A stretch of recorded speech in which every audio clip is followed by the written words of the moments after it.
friend. It's Amy, your life coach and self-talk trainer, and I'm here with a couple of my friends. And today we're talking about trust. Do you know what a trust is? And I'm so excited to introduce you to Missy and Sherry, and they're actually going to tell you what a trust is and why we need one. Do it, Sherry. I will go ahead and start. Hi, my name is Sherry Yoakum. I'm an estate planning educator with American Family Estate Preservation Incorporated in Northwest. We also have an office in Oklahoma where we originated 34 years ago. But we're over here in the Northwest throwing trusts around and doing the best we can to serve people. So this is my CEO, Missy Thies, and I'll let her take over. Awesome. I'm going to ask right away to get started. First of all, what would make someone at the age of 45, like me, who I know I want a trust, I know I'm getting a trust with these guys, but I want to know, what would you say to someone, at what age should we start talking about trust? So I think that there's a few different landmarks in our lives or milestones in our lives that make it pertinent to think about an estate plan, a comprehensive estate plan, whether you're thinking about a will or a trust. And we can talk about the difference and why a trust, in our opinion, is more comprehensive and is going to protect everyone. But I would say if you have minor children, it's super important. If you own a home, that's your largest asset. And so that's definitely worth protecting in the probate process. And then if you own a business. So I've written trusts for couples in their 20s that live in an apartment, but they've got children or they've started investing in their retirement. I've written trusts for people who own a business but don't own a home. So I think those are the three benchmarks that I would look for. Do you have minor children? Do you own a home, or do you own a business? Any of those three should trigger the conversation of a comprehensive estate plan. Mm-hmm. I love that. You know, I always think about when somebody uses the word like trust fund babies. So I think that because of that, we think that you have to be rich to get a trust. Mm-hmm. And so is there an income level? So assets wise, you just said kids or owning a home. Yes. But is there an income level that you suggest? I think that the biggest misconception is that the average American doesn't think they have an estate. The word estate seems like this sprawling mansion on a hill with multiple garages and a pasture with horses in it. That's not an estate. An estate is just a fancy word for your assets. And every American has assets. So we all have an estate, whether you think that you do or not. And we all have our own relationship with money based on our childhood and our trauma and all of those things. But everyone has an estate that is worth protecting. Well, thank you guys for coming over to my estate today. You're welcome. All right. You're so welcome. So I am at the point where I absolutely know this is no longer a negotiable for me. I have worked through my money mindsets. I have self-talk on being a money magnet. I get it. For someone who doesn't think that they need it yet, what is so important about at least getting a will, and why would they either bother with a will when we know we need a trust? Mm-hmm. So I think that a will is an older way of thinking. I think that a will is a wonderful thing. I love the idea of writing your wishes down for your loved ones so that when you're gone, they have a guideline of what your wishes were. Unfortunately, Uncle Sam saw an opportunity to create a revenue stream when we pass away. It's called probate, and it's triggered in all 50 states if you have a last will and testament. So while it's a good idea to write those wishes down, unfortunately, it's going to trigger that process, that multi-step process where the state you pass away and goes through and takes your name off of everything and puts the names of your loved ones on. That process can be lengthy and expensive. And the only way to avoid probate is a trust, which is why they're getting more and more popular, especially where our company is based in Oklahoma on the East Coast and in the South, everybody has a trust. And over here, it's a little bit more of a learning curve, because everyone's like, well, I thought a will was enough. Yeah, I don't know a lot of people in their 40s. I mean, most of my friends are 40s to 60s now. And I ask because I like knowing. I love talking finances and I love talking fitness.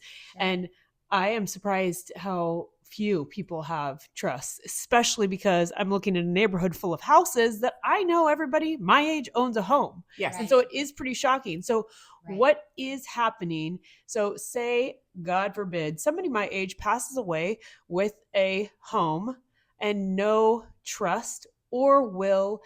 What is that probate length, cost, time-wise? And what would be the difference in if you had it in a will and trust? So if you have a will, probate's going to be triggered regardless, that once the second spouse passes. So this is something important to keep in mind. Marital law will always trump estate law. So if you are married, your spouse is your everything without a prenup. Lucky guy. So your spouse is your everything. Once the second spouse passes, that's when probate happens. Or if you're a single person like me, probate would happen upon my passing because I don't have a spouse. So probate is averaging 6 months to 2 years in the state of Oregon. During that time, the attorneys are going to make about $450 an hour, and probate takes between 6 and 14% of your estate. Dang. So who is getting that money? Uncle Sam is getting that money. That is just mind blowing. We have done it's close to $4.2 billion in the last several years in probate. I'll use my mom as an example. My mom passed away in 2020, and she very diligently had a wonderful will. I went with her to all her appointments because I didn't know better. And when she passed away, she had all her ducks in a row. She had, her memorial all completed and everything, but she just had a will. Well, she owned her home free and clear.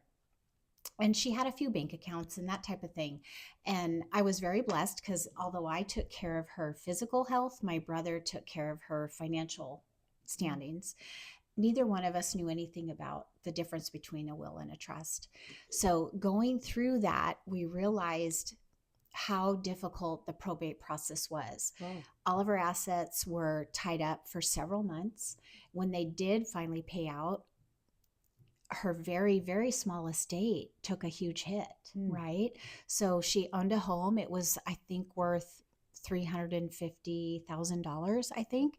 So by the time you take off that good chunk from what the probate, attorneys take, we got what was left over. But had she had a trust, which she certainly would have had she known better, and we would have certainly helped her through that process, then all of that money would have went to her grandchildren, which is where she wanted the money to go, instead of to the state of Oregon. So I think, Missy, you too have a great example of that. Yeah, I have an example of a different kind of trust, an irrevocable trust. We often think about them as asset protection trusts, and we use them oftentimes to avoid the Medicaid spend down. My dad, it had a irrevocable trust drafted more than 5 years previous to him needing Medicaid care. So his estate cannot be held against him when he needed that full-time memory care. He is in a super swanky memory facility with a waterfall, a 5-star chef, and a live band.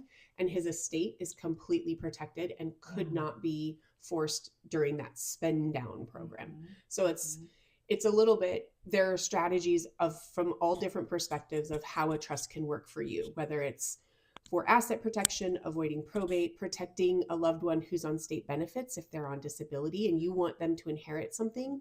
Well, now they can't have their benefits if they inherit that money. So estate planning is just about strategy. I always think about people just think about strategy. You're trying to outsmart Uncle Sam from taking a little bit more of what you've worked so hard for. Dang.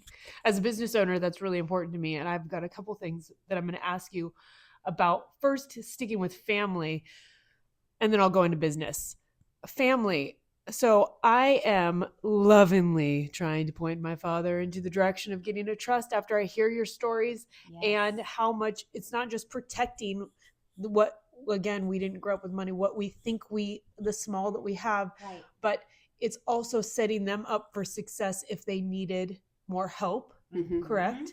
And then how would you encourage, because I think there are a lot of people in their 40s and 50s that would really love to encourage their parents to do this. How would you encourage your parents to do this if they were resisted?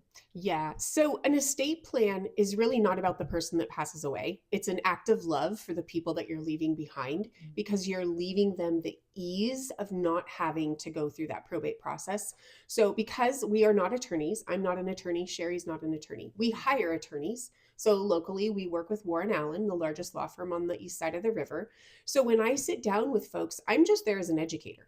I am an estate planning educator. I'm there to draw pictures of houses and stick figures and buckets. And we think of a trust like a bucket. And so it's super approachable to the average person. Anyone can be like, oh, she's not talking down to me. She's not charging me for this, right? Consultations are always free. And so for some people, it's like, Mom and Dad, will you just do me a favor and just sit down and listen to my friends, Missy and Sherry? Right. They'll take 30, 45 minutes, and then you're going to leave feeling so much more educated than the average person. So that's the way that I would do it, is just, hey, Mom and Dad, just hear them out. They're not attorneys. They're just educators. They just want you to learn. That's amazing. And it really is not, I mean, what I've learned from you guys, it's really pretty inexpensive to get this whole process done, and worth it to save money and hassle for everybody else. But then when I go into thinking about business, now I own a business, how do I add the business to the bucket that is the trust? So when you get a comprehensive estate plan from our company, I can only speak for our company, you're going to receive anything that is pertinent to your life. Do you have minor children? We're going to talk about a children's trust. That's going to deal with guardianship if something were to happen to you and your husband. Who's going to control the money? At what ages do your kids get that money? So children, minor children, children's trust included. Business, now we're talking business contingencies, right? Is it an LLC? Is it an S Corp? How do we liquidate that business after that person's passing? What's the ownership and what do they want to happen to it? Same with medical powers of attorney and financial powers of attorney. You're going to leave making sure that every area that is important in your life and pertinent to you has been dealt with in your estate plan. That's very shocking. I mean, it's a good thing. It's also surprising because I also think, by the grace of God, nothing bad has happened where I couldn't do anything about my business to this point, right? Because there'd be quite a few people that would be scrambling, you know? And I think that's most people, right? For the immediate family, the people they love, would get everybody seriously scrambling. And I cannot imagine. So when you are doing this trust and we're setting it up, you're putting the business, the kids, everything, that's all included in starting the process, all as one. And the biggest misconception is that it's a sliding scale, and the more money I have, the more expensive it is to draft a trust. And the reality is that the way that our pricing works, as long as your estate is under that 3 to 5 million mark, it's one price. We're not looking to gouge our clients for like a little bit extra here and there. Oh, I wish I was in the higher bracket. I know. If you bump up a bracket, come see us and we'll beef up your trust. We'll get you fixed up. Perfect. Exactly. Yeah. Okay, so this was a great question. So my dad, I can't wait for you to watch this. Okay, my dad is Hi, Dad. waiting for a trust to be started to finish collecting assets. Now, then when I say that out loud. Oh, okay. Right? He wants to make sure that he thinks his estate is complete before he drafts a trust. Correct. He's like, I'm still getting things. I'm still Yes. buying things. Correct. Okay. So one of the services that we offer is we're going to make sure that, one, your trust never becomes outdated. We're going to contact you once a year. And then we're also going to help you make sure that your trust is what we call fully funded. So that means that for the rest of your life, you create a trust. That's why those couples in their 20s that live in an apartment are making a trust now. They're creating the bucket. As they grow and gain assets, we're going to help them put those assets in the trust. You have a bucket, you can keep adding to it throughout your whole entire life. So every time you add an asset, that goes into your trust as a beneficiary. So we're going to be there to help with all of that. So don't wait until you've arrived. None of us have arrived. Yeah, that's so cool. And it is really important. All right. For anyone that has not even had a conversation with anyone about this before, what would be the first step? So maybe I wrote my will out on a piece of paper somewhere, but what is their first step to getting in touch with you or thinking about I'm going to let Sherry take that one. Okay. Yeah. We'll post our information on here. They can simply give us a call or send us an email, message me on Facebook if you're on Facebook or social media, and we can meet with you individually. You can come to one of our community seminars if you like. We do educational seminars all throughout the community, but just meet with us. We'll sit down with you and do a one-on-one, and we'll answer any and all of your questions that you might have. We're available for follow-ups. However much time you need in this process, we're here. We're not in a rush. This is what we do. This is what we love. This is our passion. And we're here to answer those questions. So yeah, just reach out to one of us. Reach out to her. Reach Yeah. out to me if you And like.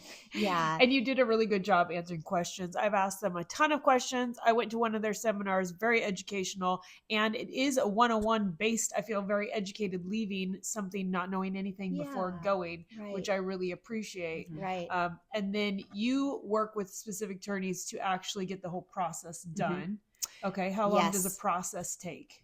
Well, it's going to depend, but typically we're at about a 4-week turnaround from the time that you sign your trust with us.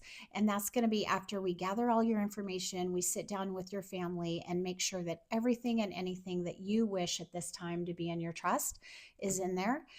Then we will send it off to our attorneys, which is Warren and Allen, and they will draft it for you. And we'll get that back in about 4 weeks. And you'll come over to our office in Gresham. We'll sit down with you. We'll go over every bit of your trust with you, make sure it's exactly how you intended it to be, and then we'll sign it with a notary. What if they're not local? We can do a lot of things remotely. We can do pretty much the entire process remotely, but then when it comes time for your signing and notarization, we will certified mail you your trust along with some very colorful flags that are going to tell you like the husband signs here, the wife signs here, and then you would make an appointment with a notary wherever you are, and then you would mail it back to us so that we can scan it. So, and then we'll get it back to you. It's a lot of mailing, but it can be done. We can do business in all 50 states. So, and then also one of the things that I want to make sure that we touch on is 2 things. One, we believe so much in what we do that even if you choose, if let's say we're not the right fit for you, and let's say you sit down with us, the one-on-one, and you get your education, and then somebody in your family goes, oh, you should go to this person. I believe so much in what I do. It makes no difference to me whether you do business with our company or whether you do business with someone else. We still think you should get a trust. That's how important it is to protect you. And then lastly, of those 5 lifelong services, for us, the one that's closest to our heart is that when a client passes away with one of our trusts, we get to come out in person and sit down with the family of somebody that we knew and were there when they drafted the estate plan and settle that for them at no charge. There is no charge for that. That is that 3rd generation, family owned, veteran owned, Christian owned. Awesome. And I think that's a big factor too. You know, you'll talk to people and they'll be like, well, I heard I can just get a trust online. I just have to do this and this. I've looked those up. Yeah. Yeah, exactly. And in some ways you can, but the difference is going to be that we're going to be holding their hand through that process, and also at the most difficult time, which is when our loved one passes away. And you're not going to get that, you know, with an online service. Well, and I can tell you from personal accountability, which I absolutely love accountability, thank you, is that I did go on probably, 4 years ago when I wrote this on my vision board to get this done. Yeah. And I had checked, because I didn't know anybody that did this. I checked, how do I get a trust online? Right. I just started to add. No, I didn't sign up completely yet, but it was like, start adding your stuff here. Right. Oh my word, confusion. And I was like, that is not handy to be like, I hope that I'm sending money to someone that is potentially going to educate me and tell me where my assets are. That's just not a good feeling. Right. So that's why I never followed through with it, because I didn't have Sherry and Missy to really guide me through it. And it doesn't cost more than it was going to be online to send it to God knows where. Right. So I'm really, really thankful for the personal support. Sure. Yeah, we all love that. Yeah. And it is going to give a lot of peace of mind. Something that is worth more than a few $1,000s is absolute peace of mind, knowing all of my assets are in this same bucket, and that I can tell everybody that this is actually exactly how it goes. And this is what it, if I wanted to be like, my kids don't get to touch it until they're 50 and they all get to buy a house, like you get to be so specific with exactly what you want. You do. Yeah. And that is not the case if you don't have this. Is that correct? Yeah. It's not going to happen. Yeah. So eventually your loved ones would end up in front of that probate judge, and your will, it does give a guide to the probate judge, but once it ends up in front of the judge has the overall authority to override your wishes. So your will can be absolutely laid out point by point, but if someone comes in, Sherry comes in and makes a very convincing argument to that judge can say, well, I know this is what the will says, but Sherry really makes a good point, and I think I'm going to give her everything. That would be so terrible. I know. People do it. They're called chariot chasers. I know. Well, I can visualize it. Okay. Well, anyways, I am thrilled to put you guys in touch because it does mean so much. We get physically fit. At Fit, we talk about getting physically fit, mentally fit, spiritually fit. And when we are believing that we are money magnets and energy is coming for us, you better believe it is. And I don't want you to be screwed in the end. So message me, or I'll put their contact below so that you can reach out and get your trust and your security done right.